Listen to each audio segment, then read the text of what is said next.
नागपुर के वैशाली नगर इलाके में आज शिवसेना शिंदे गठ के कार्यकर्ताओं ने जोरदार प्रदर्शन किया। युवा सेना शहर अध्यक्ष शरद सरोदे के नेतृत्व में बड़ी संख्या में शिवसैनिक सड़कों पर उतरे और सांसद संजय राउत के खिलाफ जमकर नारेबाजी की। प्रदर्शनकारियों का आरोप है कि युवाओं को लेकर दिए गए बयान में संजय राउत ने अपमानजनक भाषा का इस्तेमाल किया, जिससे युवाओं और शिव सैनिकों में भारी नाराजगी है। इसी विरोध में कार्यकर्ताओं ने संजय राउत का पुतला दहन किया और चेतावनी दी कि अगर भविष्य में इस तरह की बयानबाजी बंद नहीं हुई तो आंदोलन और तेज किया जाएगा। प्रदर्शन के दौरान इलाके में राजनीतिक माहौल गर्म दिखाई दिया और बड़ी संख्या में स्थानीय कार्यकर्ता मौजूद रहे।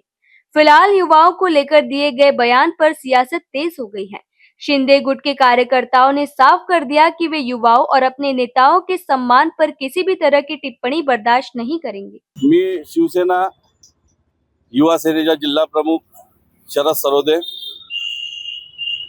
आज इथे जे आम्ही संजय राऊताच्या पुतल्याचं दहन केलं, तसा तर संजय राऊत म्हणजे रावण जो व्यक्ती होता त्याला 10 तोंड होते, त्याचं कृत्य काय होतं सगळ्यांना माहिती आहे रावणाचं।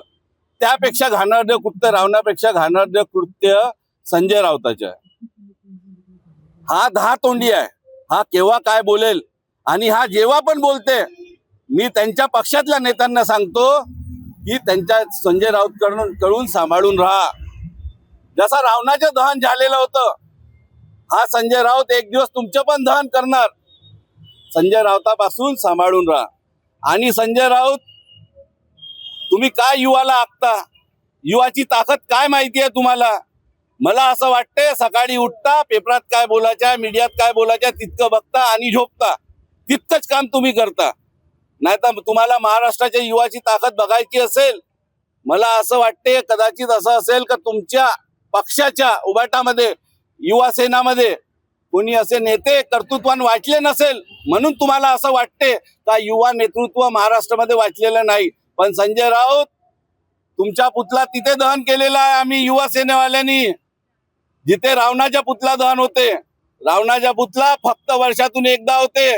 पण संजय राऊत, तुम्ही विचार करा, सुधारले नाही तर तुमचा दररोज पुतळा दहन करण्याची ताकद नागपूर महाराष्ट्रातला हर युवा ठेवतो। सगळ्यात जास्त तुम्हाला सांगतो, तुम्ही सुधारले नाही।